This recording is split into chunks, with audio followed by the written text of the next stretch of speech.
ধাওয়া পাল্টা ধাওয়া, ইটপাটকেল নিক্ষেপ, আধিপত্য বিস্তার নিয়ে পাবনায় সংঘর্ষে জড়ালো বিএনপি জামাতে সমর্থকরা।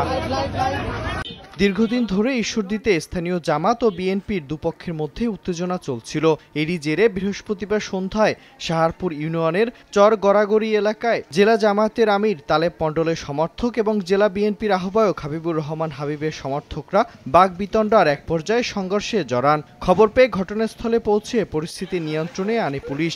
সংঘর্ষে আহতদের উপজেলা স্বাস্থ্য কমপ্লেক্সে ভর্তি করা হয়েছে। আমরা সংঘর্ষের খবর পেয়ে ঘটনাস্থলে আসি, এসে দেখলাম অনেকে আহত হয়েছে এবং ৩-৪টি মোটরসাইকেল এখানে পোড়ানো হয়েছে। আমরা বিষয়টা অনুসন্ধান করছি, অনুসন্ধান শেষে প্রকৃত বিষয়টা জানাতে পারব। এদিন সন্ধ্যায় ব্রাহ্মণবাড়িয়া শহরের কান্দিরপাড় এলাকায় লায়ন শাকিল নামে এক যুবকের নেতৃত্বে ৮ থেকে ১০ জন প্রকাশ্যে গুলি করে।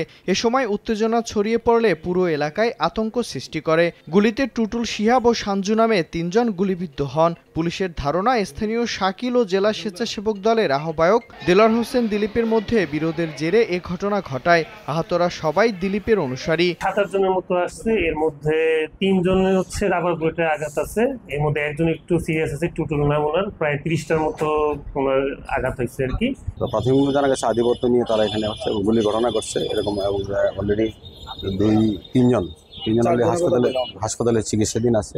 খুব শীঘ্রই অপরাধীদের আইনের আওতায় আনতে পারবে। এদিকে ঝিনাইদহ সদর উপজেলার ফুরুসন্দি গ্রামে শাহাবুল মোল্লা ও হায়দার মণ্ডলের সমর্থকদের বিরোধ চলছিল দীর্ঘদিন ধরে। তাদের মধ্যে বেশ কয়েকবার মারামারি হয়। এরই জেরে বৃহস্পতিবার সকালে দুপক্ষের লোকজন দেশীয় অস্ত্র নিয়ে সংঘর্ষে জড়ায়। এতে অন্তত ১০ জন আহত হন। ভাঙচুর করা হয় বেশ কয়েকটি বাড়িঘর।